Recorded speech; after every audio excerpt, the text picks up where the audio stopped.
Welcome. I'm Karen Kelleher, the Withholding Section Supervisor with the Illinois Department of Revenue.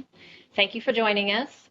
Today we are going to review and take questions on the following topics: withholding return and payment due dates, common withholding errors, as well as provide some tips on how to best resolve problems with your account. Starting with Form Illinois 941, which is subject to the e-file mandate, it reports to us total wages subject to withholding at the current rate of 4.95%, payroll dates, earned credits, and the total withholding collected and remitted for the account period end. Illinois has only one filing frequency, and that is quarterly. We politely request that you do not send an annual reconciliation, as it will create processing delays and can only be fixed by amending. Tax year 2024 due dates are posted here as follows. For first quarter, which runs January through March, that return would be due by April 30th. Second quarter, April through June, would be due by July 31st. Third quarter, which is July through September, would be due October 31st. And the fourth quarter return, covering October through December, would be due January 31st of 2025.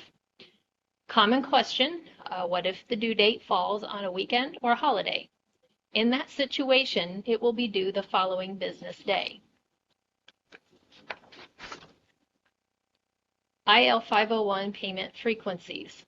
Illinois has two, monthly and semi-weekly.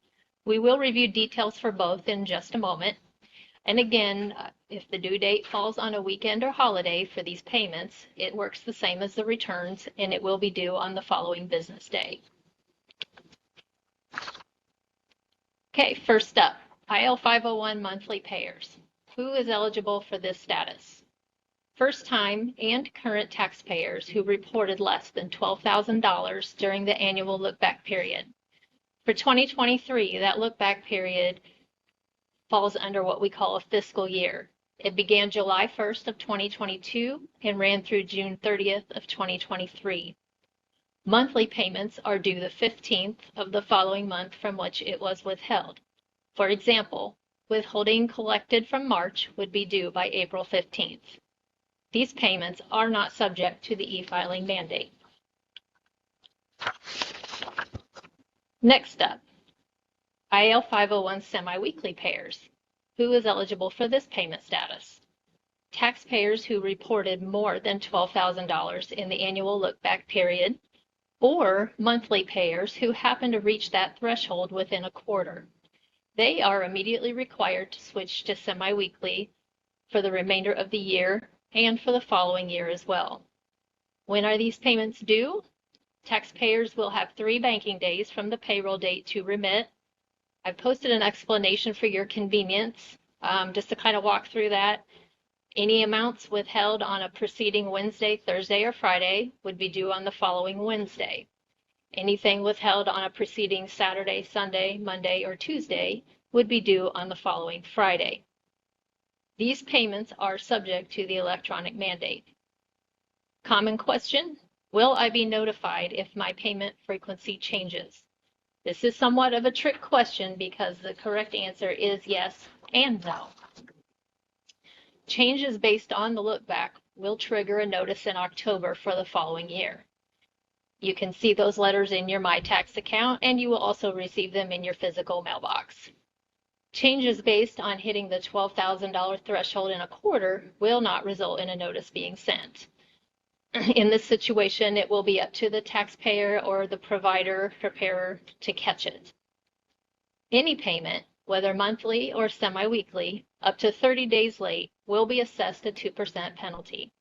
Any payment, again, whether monthly or semi-weekly, that is 31 or more days late, will receive an additional 8% penalty, bringing the total penalty to 10%.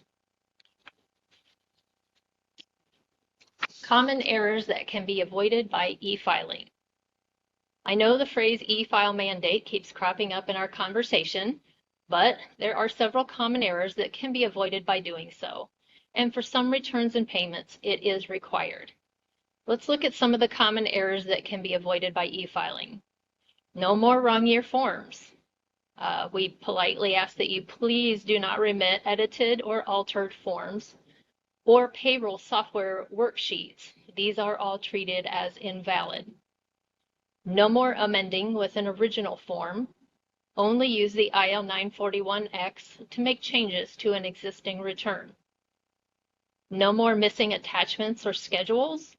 Schedule P with complete information must be included. No more math errors. And as long as you do not file both an electronic and paper copy, there would be no duplicate return issues.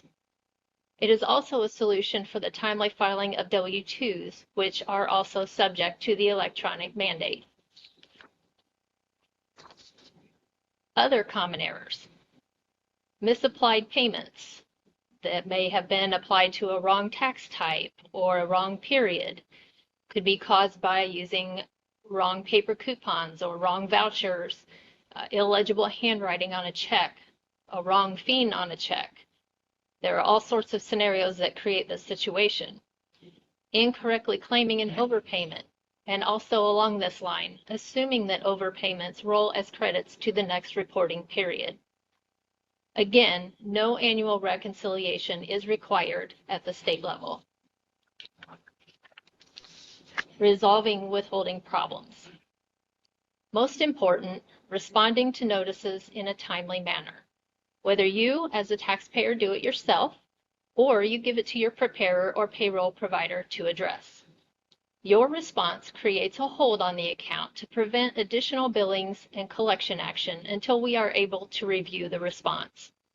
As Rob Farthing mentioned earlier, MyTax can now accept responses for both business income tax and withholding income tax and would eliminate mail time.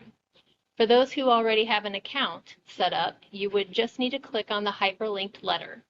MyTax also allows for third-party access, so that clients can permit providers and preparers their own access to various functions.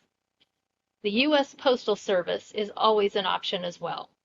Just make sure to include a copy of the notice you are responding to. We also recommend that you keep copies of all correspondence for your own records too. Regardless of how your correspondence gets here, it will be worked in the order it was received.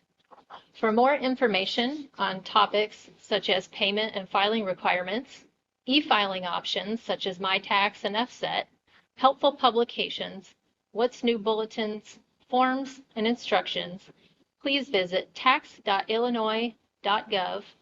We are here to serve you.